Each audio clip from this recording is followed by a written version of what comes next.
नमस्कार, आप देख रहे हैं राष्ट्रीय प्रस्तावना और मैं हूं संजीव श्रीवास्तव। जैसा कि पता है आपको, समय समय पर राष्ट्रीय प्रस्तावना डिजिटल प्लेटफॉर्म से हम समाज के लब्ध प्रतिष्ठित व्यक्तित्व से आपको मिलवाते हैं। तो आज उसी श्रृंखला में आपको मिलवाने जा रहे हैं हीरा ठाकुर जी से, जो कर्पूरी ठाकुर विचार मंच के राष्ट्रीय अध्यक्ष हैं। आइए जानते हैं कि भारतीय परिवेश में जो आपने राजनीतिक जीवन जिया, सामाजिक जीवन जिया, उसमें आपका क्या योगदान रहा है। पहले तो आपका परिचय जानते हैं। राष्ट्रीय प्रस्तावना चैनल में आपका बहुत बहुत स्वागत है। सबसे पहले आपको राष्ट्रीय प्रस्तावना चैनल के लिए आपको और आपकी टीम को बहुत बहुत धन्यवाद देते हैं, क्योंकि आप राष्ट्र हित में, राष्ट्र के निर्माण में और कमज़ोर से कमज़ोर वर्ग की बात अपने चैनल के द्वारा, अखबार के द्वारा, मैगजीन के द्वारा जो आप उठाते रहते हैं, इसके लिए आपको बहुत बहुत धन्यवाद। मुझे प्यार से हीरा ठाकुर कहते हैं और मैं बहुत ही जटिल समस्याओं से जूझते हुए आज ये मुकाम जो मिला है और जो मुझे प्रेरणा मिली वो जन नायक कर्पूरी ठाकुर से मिली और पंडित दीनदयाल उपाध्याय से मिली और डॉक्टर राम मनोहर लोहिया जी के, उनके विचारों को पढ़ करके मुझे ऐसा लगा कि इस राष्ट्र के निर्माण में इन लोगों की बहुत बड़ी भूमिका है। फिर मैंने गांधी का भी जीवन पढ़ा। उसके बाद ये बहुत छोटी उम्र में हमने पढ़ा। जिस समय मैं कक्षा 6 का स्टूडेंट था, उस समय एक माया त्यागी की हत्याकांड हुआ था लोकदल में, पश्चिमी उत्तर प्रदेश में, और मैं कक्षा 6 की पढ़ाई करते हुए जेल चला गया और 15 दिनों तक मैं लखीमपुर खीरी की जेल में और वहाँ के लोकदल नेताओं के साथ में रहा, जो आज हमारे बीच में नहीं है।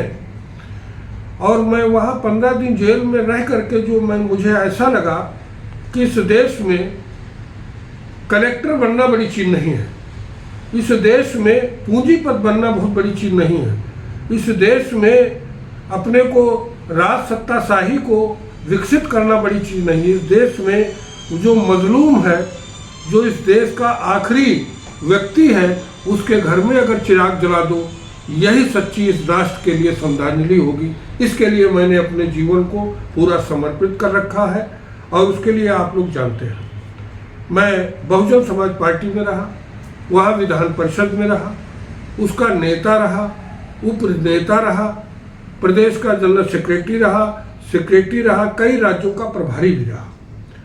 और उसके बाद एक लंबे समय तक मैं उस मूवमेंट के साथ रहा और मुझे अच्छा भी लगा। लेकिन किन्हीं कारणों से कुछ ऐसे नेता उस दल में आए जो इस समाज में भ्रष्टाचार पैदा करने के लिए ठेका ले रखे थे।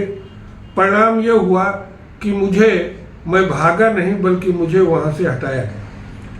और जब हटाया गया तो मैं कुछ समय के लिए, चूँकि मैं कर्पूरी ठाकुर विचार मंच का मिशन चलाता हूँ, पूरे देश में 18 राज्यों में इसका संगठन है, मैं उसी का काम पहले भी करता था, आज भी करता हूँ, आगे भी करता रहूँगा। परिणाम यह हुआ कि मुझे समाजवादी पार्टी में बुलाया गया और ससम्मान मुझे वहाँ भी मंत्री बनाया गया, संगठन में भी रखा गया। लेकिन उनके भी आपसी विवाद से मुझे ऐसा लगा कि राष्ट्र के निर्माण में आपसी विवाद और आपसी हित बड़े नहीं है, बल्कि राष्ट्र बड़ा है, हमारे गरीब मजलूम बड़े हैं। मुझे वहाँ से भगाया नहीं गया, बल्कि मुझे वहाँ से जानबूझ करके मुझे हटाया गया, क्योंकि मैं उसका विरोधी था। परिणाम स्वरूप मुझे भारतीय जनता पार्टी में यहाँ जो संगठन मंत्री थे श्री सुनील बंसल साहब, यहाँ के प्रदेश अध्यक्ष पांडे जी और हमारे काफ़ी बड़े नेता थे, उन लोगों ने कहा नहीं हीरा जी, आपकी बात भारतीय जनता पार्टी पूरी तरीके से समझती है और आपको भी समझती, आप हमारे दल में चलिए। मैं आया, उन्होंने भी जो उनको उचित समझा, उन्होंने संगठन में प्रदेश उपाध्यक्ष बनाया, आयोग में राज्य मंत्री का दर्जा दे करके बनाया, राज्य पिछड़ा वर्ग में कार्यभार जो उनके सक्षम थे वो दिया और उन्होंने जन नायक कर्पूरी ठाकुर को राष्ट्रीय और देश हित में उन्होंने भारत रत्न दे करके हम लोगों का मन मुग्ध कर लिया। मैं इसका ऋणी भी हूँ, लेकिन आज की जो परिस्थितियाँ हैं वो पहले से काफ़ी भिन्न है। आज पूरे देश में जो वीकन सेक्शन है, जिसको पिछड़ा दलित बोलते हैं, अगर हम अब पिछड़े की ही बात करें तो उसकी इस देश में 41% आबादी है। और भारत सरकार के एक आंकड़े में ये कहा गया कि हिंदुस्तान के अंदर सर्वाधिक अगर किसी के पास नौकरी है तो 2 के पास है, एक यादव के पास, दूसरे नाई के पास। लेकिन ऐसा नहीं है। कुछ राज्य ऐसे हैं जहाँ पे इस समाज पे काफ़ी पढ़े लिखे लोग हैं, अच्छे हैं, जो डेवलप किए हैं। और एक पहली ऐसी कौम है जो पूरे भारत में ही नहीं पूरी दुनिया में पिछड़ी जाति में गिनी जाती है। और उत्तर प्रदेश में, चूंकि मैं आयोग में रहा, इसकी आबादी 3.9 थी 2011 में। आज अगर इसकी सर्वे कराया जाए तो ये 5% उत्तर प्रदेश की आबादी में इसकी संख्या है। और मैं समझता हूँ कोई ऐसी विधानसभा नहीं है जिसमें 15 से 20 हज़ार वोट इसका न हो। लगभग 35 ऐसी विधानसभा है जिसमें 25 से 35 हज़ार और कहीं कहीं 45 हज़ार वोट है। लेकिन दुर्भाग्यवश ये पार्टियां इस समाज को या ऐसे समाज को, चाहे वो प्रजापति हो, कुमार हो, कार हो, लोहार हो, बहुत सी जातियां हैं, लगभग 36-37 जातियां हैं, जो 24 ऐसी जातियां हैं जो प्रजा जातियों में आती हैं। उन प्रजा जातियों का न तो आबादी में हिस्सेदारी है, न संगठन में उनकी हिस्सेदारी है। और चूंकि ये राजनीतिक पार्टियां हैं, ये अपने अपने ढंग से दल चलाती हैं। लेकिन मेरा अपना सोचना है, अगर आबादी की हिस्सेदारी नहीं है तो एक जो सामाजिक काम अच्छा कर रहे नेता हैं उनको निश्चित तौर से पेट भरने की जगह देनी चाहिए। अगर ये दल नहीं कर पाएंगे तो निश्चित तौर से उनके मन में एक ऐसी स्थिति पैदा होगी जिससे राष्ट्र के निर्माण में, चूंकि इनका बहुत बड़ा योगदान है, ये छोटे छोटे काम करते हैं, चाहे वो जूता बनाने का काम हो, चाहे वो बाल बनाने का काम हो, चाहे वो बेर बेचने का काम हो, सब्जी उगाने का काम हो, छोटे छोटे व्यापार करते हैं। और इससे जो भारत सरकार को, राज्य को जो आमदनी होती है, इसी को जीडीपी कहते हैं। इनके उत्थान के लिए ये कोई ऐसी ठोस योजनाएं सरकार को लानी चाहिए। हालांकि पिछली कुछ सरकारों ने भी किया, अभी भारत सरकार ने विश्वकर्मा योजना निकाला, लेकिन सरकार की तो मंशा ठीक है, लेकिन हमारे जो अधिकारी बैठे हैं ये जानते ही नहीं कि इस योजना को किसको देना चाहिए, किसको लाभ देना चाहिए। मैं समझता हूँ ऐसी योजनाएं भी सरकार के द्वारा बड़े पैमाने पर लाना चाहिए। लेकिन इसके अलावा भी है, इनको शिक्षा में, स्वास्थ्य में, समाज में, नौकरियों में और ख़ास तौर से राजनीति में इनको बढ़ चढ़ करके राजनीतिक पार्टियों को हिस्सेदारी देना चाहिए। तभी पंडित दीनदयाल उपाध्याय का सपना पूरा होगा, तभी जननायक कर्पूरी ठाकुर का सपना पूरा होगा, तभी लोहिया का सपना पूरा होगा, तभी गांधी का सपना पूरा होगा, तभी माननीय अटल बिहारी वाजपेयी जी का सपना पूरा होगा। और तभी यहाँ जो हमारे संस्थापक हैं, जो कांग्रेस से टूट करके गए थे और अपनी पार्टी बनाया था, उसी का नाम आज भारतीय जनता पार्टी है।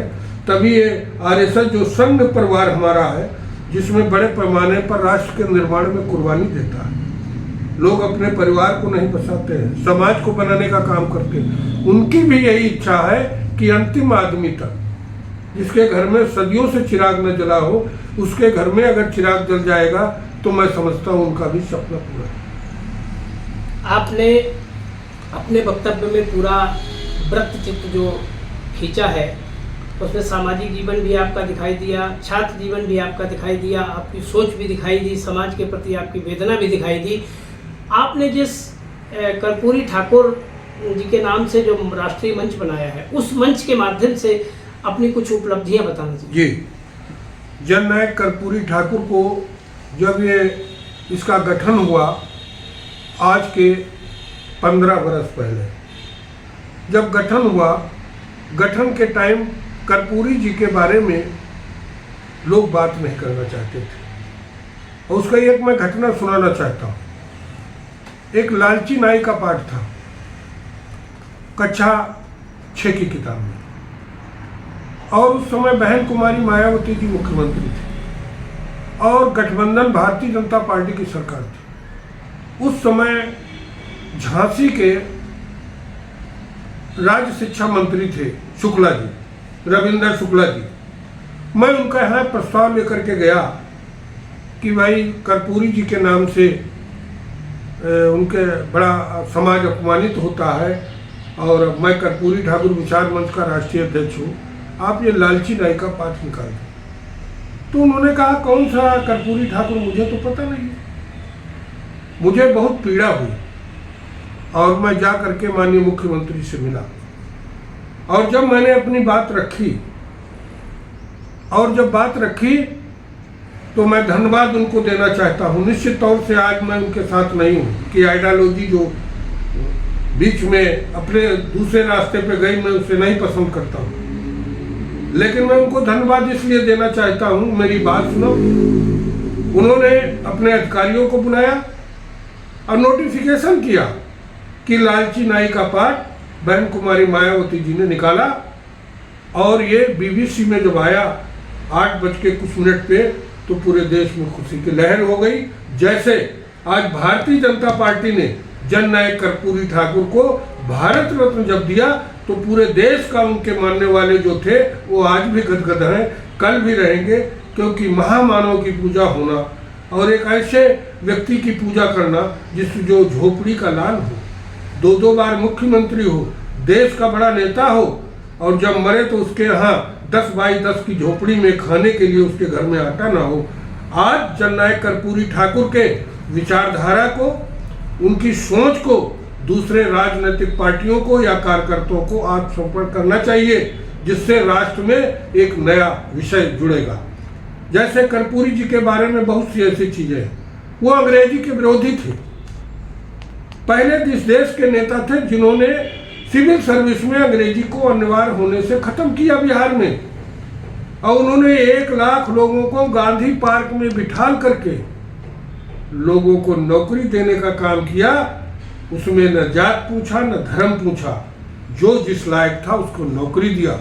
ऐसे महान नेता को जब भारत रत्न मिला तो मैं समझता हूँ वो जिंदा में ही इसके हकदार थे। मरने के बाद लंबे समय तक कांग्रेस रही, दूसरे संगठन गठबंधन की सरकारें रही, कर्पूरी जी पर कोई बात नहीं किया। लेकिन भारतीय जनता पार्टी के नेता माननीय नरेंद्र मोदी जी, उत्तर प्रदेश के मुख्यमंत्री माननीय योगी आदित्यनाथ जी, भारत के रक्षा गृह मंत्री माननीय अमित शाह जी और नेता जो हमारे थे, उन सबको मैं धन्यवाद फिर देना चाहता हूँ कि ऐसे महान लोगों को खोज करके भारत रत्न देना, मैं समझता हूँ ऐसी बहुत सी इस देश में विभूतियाँ हैं जो गरीब मजलूमों में पैदा हुई हैं, राष्ट्र के निर्माण में काम किया है, जिनको सम्मान नहीं मिला है उनको भी मिलने का काम होना चाहिए। मैं इस पक्ष का समर्थक हूँ, जहाँ तक कर्पूरी ठाकुर विचार मंच की बात। धन्यवाद। जैसा मैंने आपको बताया था कि मैं ऐसे व्यक्तित्व से आपसे मिलाने जा रहा हूँ, आपने इनकी वार्ता में सुना कि जो लौह व्यक्तित्व है, आप सामाजिक जीवन के लिए समर्पित हैं। इसी वार्ता के साथ आप सभी को बहुत बहुत धन्यवाद। देखते रहिए राष्ट्रीय प्रस्तावना।